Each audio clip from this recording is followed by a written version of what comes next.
Selamat sore Pak, perkenalkan nama saya Jessica Simanjuntak dengan NIM 12311515126. Saya dari BK Reguler A angkatan 2023. Di sini saya akan menjelaskan Pancasila sebagai dasar negara. Terlebih dahulu kita harus mengetahui apa sih itu pengertian Pancasila sebagai dasar negara.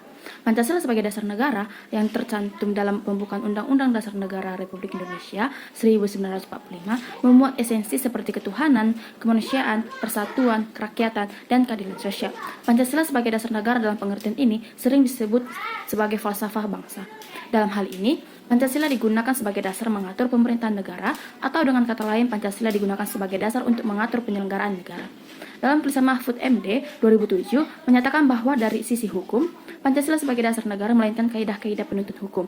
Ada 4 kaidah penuntut hukum yang mengalir dari Pancasila. Yang pertama, hukum Indonesia yang dibuat haruslah bertujuan membangun dan menjamin integrasi negara dan bangsa Indonesia. 2, hukum Indonesia yang dibuat haruslah berdasarkan demokrasi dan demokrasi. Ketiga, hukum Indonesia yang dibuat haruslah ditujukan untuk membangun keadilan sosial bagi seluruh rakyat Indonesia. Dan yang terakhir yaitu, hukum Indonesia yang dibuat haruslah berdasarkan pada toleransi beragama yang berkeadaban.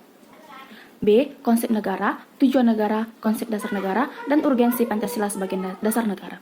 Yang pertama, konsep negara. Menurut Diponegoro 1975, negara adalah suatu organisasi kekuasaan yang berdaulat dengan tata pemerintahan melaksanakan tata tertib atas suatu rakyat atau umat di suatu daerah tertentu.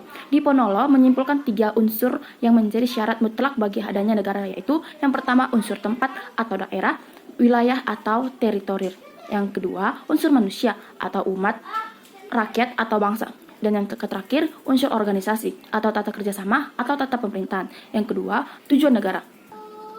Definisi lain negara memuat berbagai para pakar dan tokoh politik pemerintahan, yaitu menurut Aristoteles, negara atau polis ialah persekutuan daripada keluarga dan desa guna memperoleh hidup yang sebaik-baiknya. Kedua, Jean Bodin, negara itu adalah suatu persekutuan daripada keluarga-keluarga dengan segala kepentingannya yang dipimpin oleh akal dari suatu kuasa yang berdaulat. Yang ketiga, menurut Hans Kelsen, negara adalah suatu susunan pergaulan hidup bersama dengan tata paksa. Yang kedua itu tujuan negara. Secara teoritis, Diponegoro menggambarkan intisari 5 teori tujuan negara yang disarikan. Yang pertama, kesejahteraan dan kebahagiaan hidup. Kedua, kemerdekaan. Ketiga, kekuatan, kekuasaan, dan kebebasan atau keagungan. Keempat, kepastian hidup, keamanan, dan ketertiban. Dan yang terakhir yaitu keadilan. Adapun jalan yang ditempuh untuk mewujudkan tujuan tersebut, kalau disederhanakan, dapat digolongkan ke dalam 2 aliran, yaitu yang pertama aliran liberal individualis. Aliran ini berpendapat bahwa kesejahteraan dan kebahagiaan harus dicapai dengan politik dan sistem ekonomi liberal melalui persaingan bebas. Kedua, aliran kolektivis atau sosialis. Aliran ini berpandangan bahwa kesejahteraan dan kebahagiaan manusia hanya dapat diwujudkan melalui politik dan sistem ekonomi terpimpin atau totaliter. Yang ketiga, konsep dasar negara.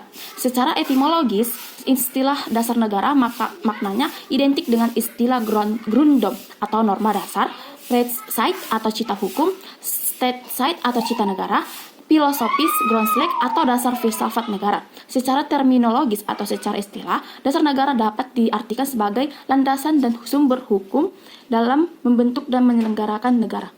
Nawiaskay menjelaskan bahwa dalam suatu negara yang merupakan kesatuan tatanan hukum, terdapat suatu kaidah tertinggi yang kedudukannya lebih tinggi daripada undang-undang dasar. Kaidah tertinggi dalam tatanan kesatuan hukum dalam negara disebut States Fundamental Norm, yang untuk Indonesia berupa Pancasila. 4. Urgensi Pancasila sebagai dasar negara. Dalam pidato 1 Juni 1945, Soekarno menyebut dasar negara dengan menggunakan bahasa Belanda, filosofis Grundgesetz bagi Indonesia merdeka. Filosofis Grundgesetz itulah fundamen filsafat pikiran yang sedalam-dalamnya, jiwa hasrat yang sedalam-dalamnya untuk di atasnya didirikan gedung Indonesia merdeka. Soekarno juga menyebut dasar negara dengan istilah Weltanschauung atau pandangan hidup. Selanjutnya, Nurwardani dan kawan-kawan 2016 menjelaskan bahwa urgensi Pancasila sebagai dasar negara yaitu 1.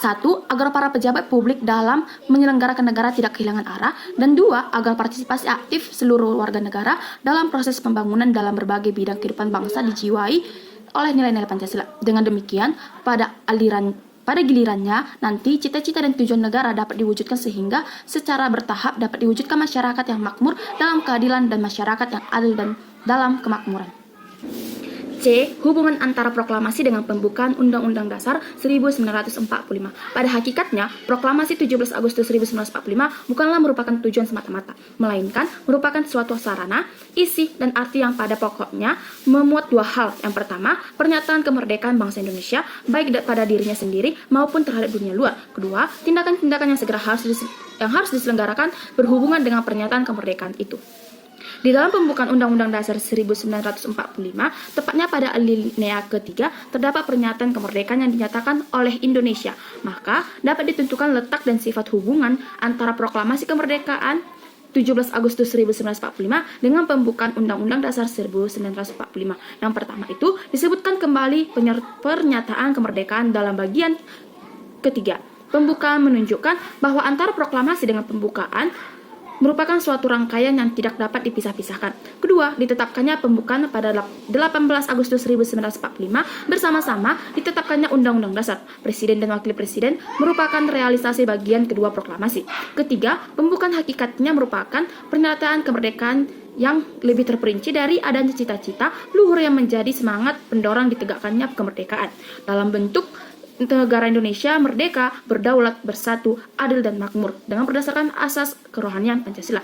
Dan keempat, dengan demikian, sifat hubungan antara pembukaan dan proklamasi yaitu memberikan penjelasan terhadap dilaksanakannya proklamasi pada 17 Agustus 1945, memberikan penegasan terhadap dilaksanakan proklamasi 17 Agustus 1945, dan memberikan pertanggungjawaban terhadap dilaksanakan proklamasi 17 Agustus 1945.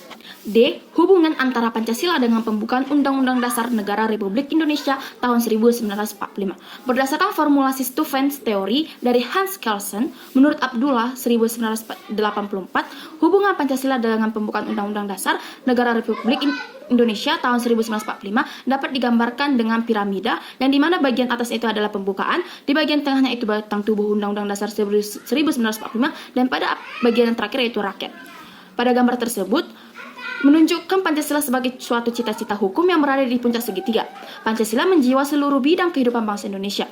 Dengan kata lain, gambar piramida tersebut mengandung pengertian bahwa Pancasila adalah cerminan dari jiwa dan cita-cita hukum bangsa Indonesia. Pancasila sebagai cerminan dari jiwa dan cita-cita hukum bangsa Indonesia tersebut merupakan norma dasar dalam penyelenggaraan bernegara dan yang menjadi sumber dari segala sumber hukum sekaligus sebagai cita hukum atau RICH ID, baik tertulis maupun tidak tertulis di Indonesia. Dalam pandangan lain, Noto Negoro menyimpulkan bahwa hubungan Pancasila dengan pembukaan Undang-Undang Dasar 1945 antara lain yang pertama, pembukaan Undang-Undang Dasar 1945 memenuhi syarat unsur mutlak sebagai States Fundamental Norm. Oleh karena itu, kedudukan pembukaan merupakan peraturan hukum yang tertinggi di atas Undang-Undang Dasar. Implikasinya, semua peraturan perundang-undangan dimulai dari pasal-pasal dalam Undang-Undang Dasar 1945 sampai dengan peraturan daerah harus sesuai dengan pembukaan Undang-Undang Dasar 1945 tersebut. Dan kedua, Pancasila merupakan asas kerohanian dari pembukaan Undang-Undang Dasar 1945 sebagai States Fundamental Norm.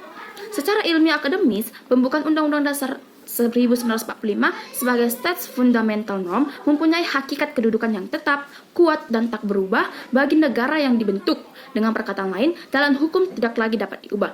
E. Penjabaran Pancasila dalam pasal-pasal Undang-Undang 1945. Apabila disederhanakan, maka pola pemikiran tersebut dapat diuraikan sebagai berikut. Yang pertama itu, Pancasila merupakan asas kerohanian dari pembukaan Undang-Undang Dasar 1945 sebagai States Fundamental Norm. 2. Pembukaan Undang-Undang Dasar 1945 dikristalisasikan dalam wujud pokok-pokok pikiran yang terkandung dalam pembukaan Undang-Undang Dasar.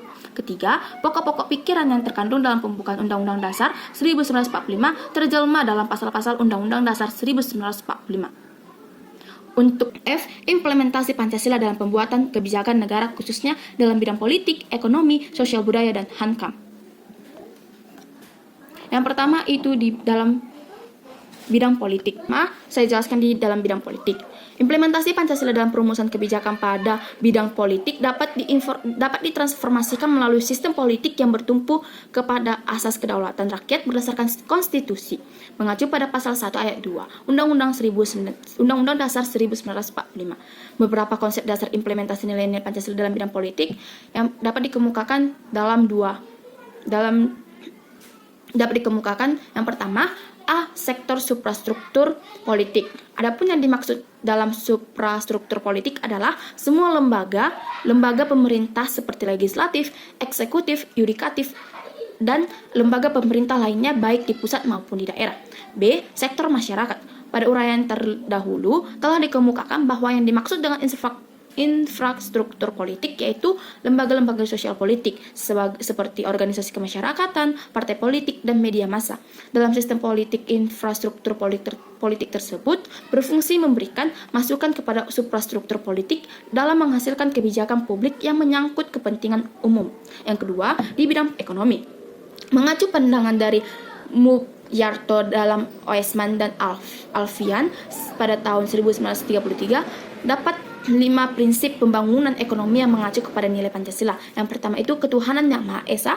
Roda perekonomian digerakkan oleh rangsangan-rangsangan ekonomi, sosial, dan moral. 2. Kemanusiaan yang adil dan beradab. Ada kehendak kuat dari seluruh masyarakat untuk mewujudkan pemerataan sosial atau egalitarian sesuai dengan asas kemanusiaan. Ketiga, persatuan Indonesia.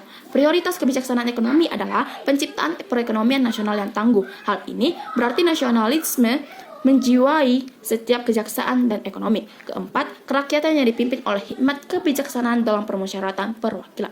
Koperasi merupakan soko guru perekonomian dan merupakan bentuk saling konkret dari usaha bersama. Kelima, keadilan sosial bagi seluruh rakyat Indonesia. Adanya imbangan yang jelas dan tegas antara perencanaan di tingkat nasional dan desentralisasi dalam pelaksanaan kebijaksanaan ekonomi untuk mencapai keadilan ekonomi dan keadilan sosial. Ketiga, di bidang sosial budaya.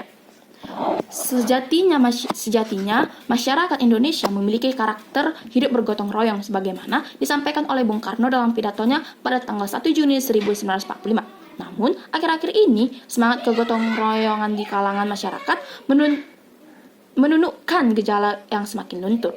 Rasa persatuan dan kesatuan bangsa tergerus oleh tantangan arus globalisasi yang bermuatan nilai individualis dan materialistik. Strategi yang harus dilakukan pemerintah dalam memperkokoh kesatuan dan persatuan melalui pembangunan sosial budaya ditemukan dalam pasal 31 ayat 5 dan pasal 32 ayat 1 dan ayat 2 Undang-Undang Dasar 1945, kemudian nilai-nilai instrumental Pancasila dalam memperkokoh keutuhan atau integrasi nasional sebagaimana dikemukakan oleh Selo Soemarjan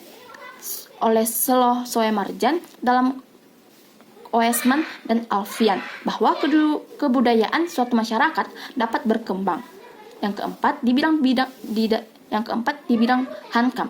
Istilah bela negara, pertahanan, dan keamanan negara kerap kali kita dengar. Ketiga istilah tersebut terkait dengan pembahasan mengenai implementasi Pancasila dalam bidang pertahanan keamanan negara.